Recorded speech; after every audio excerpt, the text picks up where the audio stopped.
Hello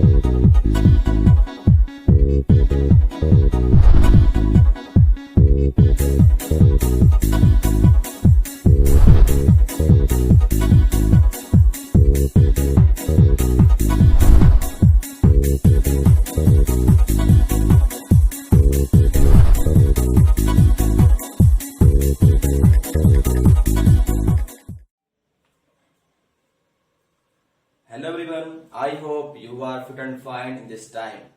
Now today we discuss about accountancy class 11. Today started a new chapter, accounting equation.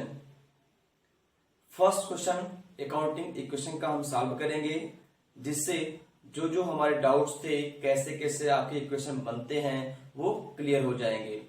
जैसा कि आपने पढ़ा है अकाउंटिंग इक्वेशन एसेट्स बराबर क्या होता है आपकी क्रेडिटर्स प्लस कैपिटल। तो उसी एक आपकी अकाउंटिंग इक्वेशन यानी जो फॉर्मूला है उसी बेस पर आपके क्वेश्चन सॉल्व होंगे। कैसे सॉल्व होंगे हम सॉल्व करके आपको समझाते हैं। फर्स्ट क्वेश्चन दिया आपका है, ऐसे आपकी बनती है फॉर्म बनती है आपकी अकाउंटिंग इक्वेशन की, और आपके ऐसे यहाँ फर्स्ट होता है सीरियल नंबर होता है, सेकंड कॉलम होती है ट्रांजेक्शन की, और बीच का जो कॉलम होता है ये आपके जो आइटम्स दिए होते हैं जनरल एंट्री में उस पर डिपेंड करता है कि कितने आइटम आपके बीच में हो सकते हैं। इसलिए सबसे पहले जब हम कभी भी अकाउंटिंग इक्वेशन करते हैं तो जो हमारी जनरल एंट्री दी होती है सबको हम एक बार अच्छे से पढ़ लेते हैं। उसके बाद आती है आपकी लायबिलिटीज प्लस कैपिटल। तो कैपिटल सबसे लास्ट में होता है और आपकी उसके बगल में होता है लायबिलिटीज, और आपकी जो एसेट्स पार्ट होती है वो आपके क्या होते हैं, एसेट्स पार्ट आपके सबसे पहले होते हैं, क्योंकि क्या है हमारा फॉर्मूला क्या होता है एसेट्स बराबर लायबिलिटीज प्लस कैपिटल। तो यहां तक बात समझ में आ गई। अब हम बात करते हैं, क्वेश्चन सॉल्व करते हैं। फर्स्ट ट्रांजेक्शन क्या आपका है, Sandeep started with cash. Sandeep started, यहां मिस्टेक हुई है, Sandeep started a business with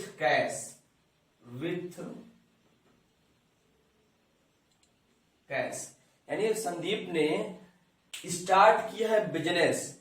अब बताइए आप कि कभी भी कोई भी बिजनेसमैन अगर बिजनेस स्टार्ट करता है तो वो क्या होती है, वो क्या अपना पैसा लगाता है कि कहीं और से पैसा लगाता है।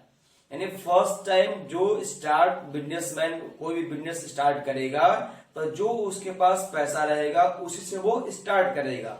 वो बाद में अपने बिजनेस को ग्रोथ कराने के लिए अलग अलग जो भी सोर्सेस हैं उससे पैसा ले सकता है, जैसे लोन के माध्यम से, बैंक के माध्यम से, तो वो अलग बात है। लेकिन फर्स्ट टाइम जब कोई जब कोई बिजनेसमैन आपके कोई भी बिजनेस स्टार्ट करेगा तो वो अपनी स्वयं की यानी खुद अपनी जो प्रॉफिट जो अपने कभी बिजनेस में रखा होगा या कुछ अपने द्वारा स्वयं के द्वारा अर्न किया गया जो पैसा होता है उससे वो स्टार्ट करता है। तो वो जो पैसा अपने लिए अर्न किया होता है किसी सोर्स से, वो जो पैसा होती है और वही पैसे जो बिजनेस में लगाता है फर्स्ट टाइम, उसे हम बोलते हैं कैपिटल यानी पूंजी। फॉर एग्जाम्पल अगर राम के पास 10 रुपए है और 10 रुपए से क्या कर रहा है, कोई भी बिजनेस स्टार्ट कर रहा है, तो 10 रुपए ही क्या है उसके लिए पूंजी है। उस टाइम जिस टाइम वो बिजनेस स्टार्ट कर रहा है वो 10 रुपए क्या उसके लिए है, कैपिटल है, पूंजी है। तो यहां तक बात समझ में आ गई कि Sandeep started a business with cash, यानी संदीप क्या कर रहा है 1 लाख रुपए के कैश के साथ अपना बिजनेस स्टार्ट कर रहा है। तो यहाँ क्या है, देखिए कैश है, तो यहाँ पर कैश क्या हमारी है, एसेट में आती है, एसेट में कैश, तो कैश निकालो यहाँ पर आएंगे और कैश के पास लिख देंगे 1 लाख रुपए। ठीक, उसके बाद से ये आगे हमने बनाया इसलिए है कि इसमें ऑप्शन दिए थे, एसेट में फर्नीचर दिया था, स्टॉक दिया था, इसलिए मैंने बनाया। फिलहाल आपको बस देखना इसमें है, फर्स्ट में Sandeep started a business with cash, यानी संदीप ने बिजनेस एक स्टार्ट किया है 1 लाख रुपीज कैश से। तो यहाँ जो है कैश हमारा क्या होगा, इफेक्टेड होगा, तो कैश में हमारा 1 लाख रुपीज की एंट्री करेंगे और फर्नीचर स्टॉक कुछ नहीं, क्रेडिटर्स कुछ नहीं। अब जो हमारी जो कैपिटल अमाउंट है वो कितनी होगी, 1 लाख रुपीज, यानी 1 लाख रुपीज मैंने पूंजी लगाया। एक यहाँ पर ध्यान देने वाली बात है कि कैपिटल में जो हमारे द्वारा यानी जो बिजनेस में यानी जो हम सेल कर रहे हैं गुड्स का या जो हम परचेज कर रहे हैं उनमें जो बेनिफिट होता है उसे हम ऐड करते हैं, और जो हम अपने लिए ड्राइंग्स यानी जो हम अपने पर्सनल यूज के लिए उसमें से एक्सपेंस करते हैं वो क्या होती है, माइनस होती है। फिर सुन लीजिए एक बार कि कैपिटल अमाउंट में जो हमारे द्वारा जो बिजनेस एक्टिविटीज से जो प्रॉफिट होती है वो ऐड होता है, और जो हमारे यानी जो हम पर्सनल अपने बिजनेसमैन अपने पर्सनल यूज के लिए उनमें से एक्सपेंस करता है तो वो क्या होती है, उसमें से कैपिटल में से लेस होती है। ये बात समझ में आ गई। सेकेंड एंट्री आपको देखते हैं। सेकेंड नंबर है purchase furniture for cash. Purchase furniture for cash, हम अपने बिजनेस के लिए क्या कर रहे हैं, फर्नीचर खरीद रहे हैं, और फर्नीचर आपके बिजनेस की स्टार्टिंग में जब खरीदते हैं तो क्या होती है, वो एसेट होती है। यानी जो हम फर्नीचर खरीद रहे हैं उसे हम लंबे टाइम तक यूज करेंगे, इसलिए क्या है, हमारा है एसेट है। तो जब फर्नीचर खरीदेंगे, और यहाँ पर मेंशन भी कर दिया है कि कैश खरीदा है, यानी जब हम सामान कोई लेंगे तो उसे क्या करेंगे, हम लोग कैश देंगे। यानी यहाँ पर दो अकाउंट आपका हो रहा है, कौन कौन सा, आपके रियल अकाउंट और पर्सनल अकाउंट, दो अकाउंट से आपकी इफेक्टेड हो रही है, जिससे हम आगे जब हम पढ़ेंगे कि आपके कौन कौन से अकाउंट होते हैं, रूल क्या है, उसमें हम क्लियर बात करेंगे। यहाँ आप बस समझ लो कि हमने जब क्या किया, फर्नीचर लिया और कैश दिया, यानी हमारे पास जो पैसा था 1 लाख रुपए, उनमें से क्या हुआ, आपके 5000 कम हो गए, यानी 5000 पैसा मैंने निकालकर किसी भी दुकानदार को दिया और उससे हमने फर्नीचर लिया। तो क्या गया और क्या आया, गया क्या मेरे पास से पैसा, तो हमारे पास कैश कितना थी अमाउंट आपकी 1 लाख रुपीज, उनमें से 5000 रुपीज क्या हुई आपकी लेस हो जाएगी। और क्या मेरे पास आया, यानी बिजनेस में क्या हमारे पास बढ़ गया, बढ़ा क्या, फर्नीचर का अमाउंट, यानी 5000 की फर्नीचर हमारे पास स्टॉक में आ गई, यानी हमारे बिजनेस में आ गई। और स्टॉक हमारा कुछ नहीं होगा, क्रेडिटर्स हमारे पास कुछ नहीं थे उस समय, हमारा जो कैपिटल वही 1 लाख रुपीज बनी रहेगी। क्यों, क्योंकि कैपिटल में क्या होता है, जब प्रॉफिट और ड्राइंग की बात करते हैं तभी कैपिटल आपका एफेक्टेड होता है। तो सेकेंड एंट्री समझ में आई। थर्ड एंट्री दी आपकी है परचेज गुड्स फ्रॉम कैश। अभी हमने क्या किया यहाँ पर, अभी हमने सिर्फ खरीदा क्या है, आपकी एसेट खरीदी थी जो लंबे टाइम तक आपके बिजनेस को आपके सपोर्ट में रहेंगे, यानी बिजनेस के साथ रहेंगे, बिजनेस करने में हमारी हेल्प करेंगे। तो ऐसे हमने फर्नीचर खरीदा कि लंबे टाइम तक हम जब तक बिजनेस करेंगे वो हमारे साथ रहेंगे। ऐसे ही हम बात करते हैं परचेज गुड्स फ्रॉम कैश, यानी अब हम क्या कर रहे हैं, अब हम गुड्स खरीद रहे हैं, सामान खरीद रहे हैं, कोई वस्तु खरीद रहे हैं जिससे हमें बेचना है और उससे पैसे कमाने हैं। वो कितने में खरीदे हैं, 20,000। कितने में खरीदे हैं, 20,000। अब बताइए आप कि हमारे पास कैश की कंडीशन क्या थी उस समय, 1 लाख रुपीज थी।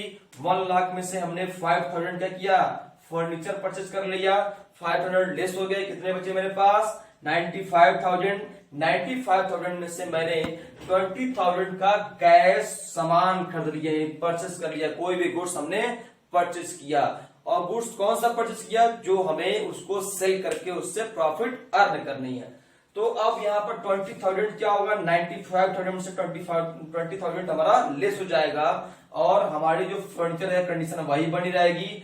अब जो भी हमारे पास आइटम्स आएंगे, यानी जो भी हमारे पास गुड्स हमने सामान खरीदा है, वो क्या होती है, हमारी स्टॉक होती है, वो हमारे बिजनेस के लिए स्टॉक बन जाती है, यानी उतना मेरे पास आइटम पड़े हुए हैं।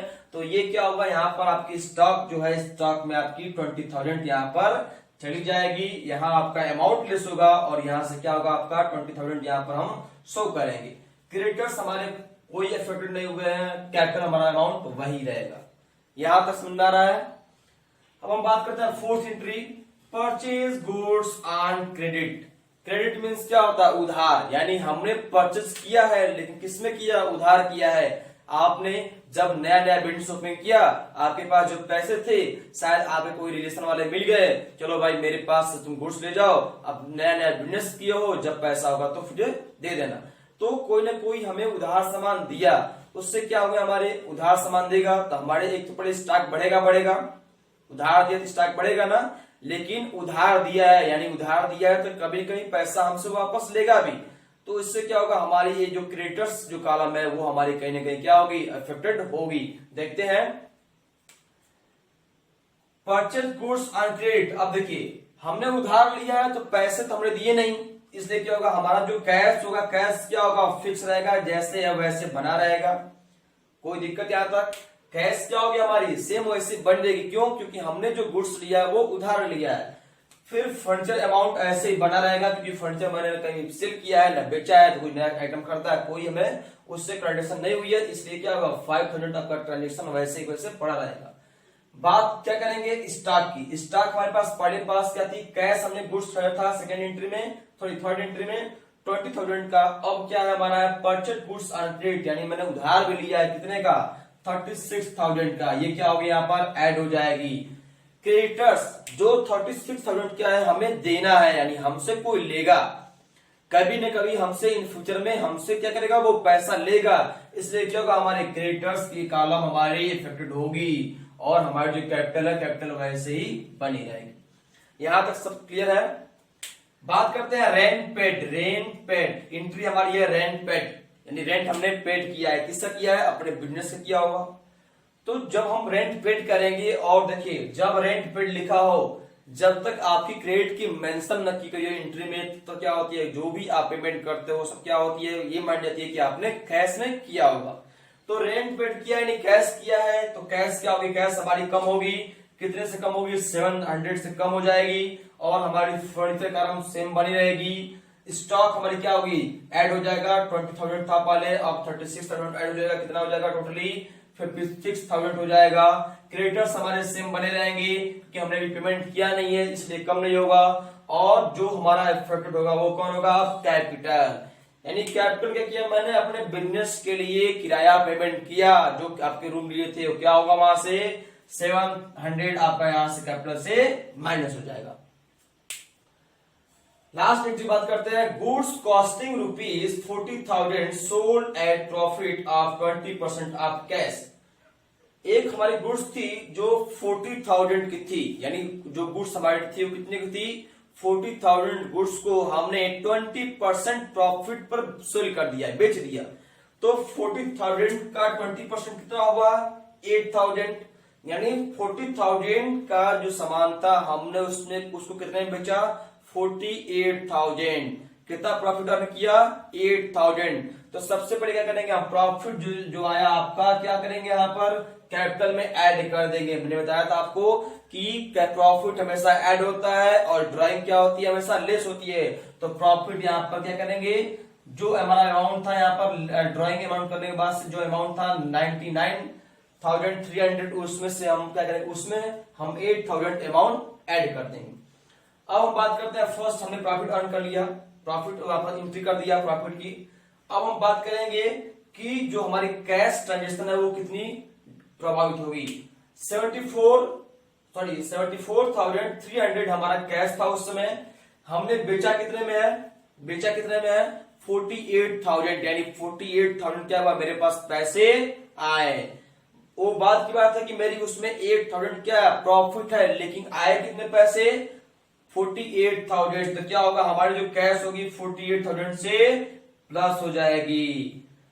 फर्नीचर अमाउंट वैसे के वैसे पड़ा हुआ है, फर्नीचर को ना हमने कभी सेल किया, ना रीसेल किया, ना उससे परचेज दूसरा किया, तो ऐसे अमाउंट पड़ा रहेगा। स्टॉक क्या होगी हमारी, स्टॉक हमारी कहीं ना कहीं क्या होगी, हमारे पास स्टॉक कितना था उस समय, 56,000 तक के हमारे पास गुड्स थे।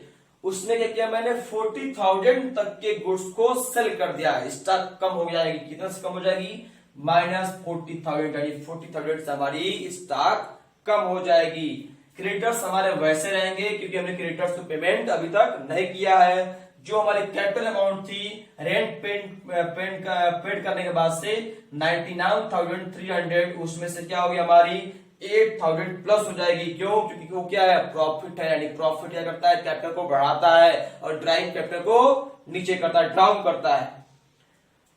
तो ये आपका रहा लास्ट है। होने के बाद से लास्ट हम कैलकुलेट करते हैं कितना हमारे पास कैश है, कितना हमारे पास फर्नीचर का है, कितना हमारे पास स्टॉक है, कितना क्रेडिटर्स है, कितना हमारे पास कैपिटल अमाउंट है। तो हम ऐड करने के बाद से लास्ट में होता है, तो हमारे पास 1,22,300 हमारे पास कैश होता है 5,000 का, हमारे पास फर्नीचर, स्टॉक हमारे पास 16,000 का, और क्रेडिटर्स हमारे 36,000, और लास्ट में हमारी जो कैपिटल होती है वो कितनी होती है 1,07,300 हमारे पास कैपिटल अमाउंट होता है।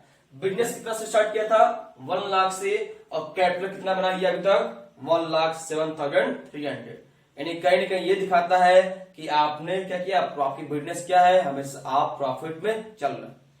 तो ये रही आपकी फर्स्ट क्वेश्चन अकाउंटिंग इक्वेशन की। इसी तरह से इसी फॉर्मेट में आपके क्वेश्चन सॉल्व होंगे, और ऐसे ही आपकी फॉर्मेट, ऐसे ही आपके जो रूल फॉलो होते हैं, ऐसे ही आप सॉल्व करके क्वेश्चन लगाने का प्रयास करेंगे। Thanks for watching this video.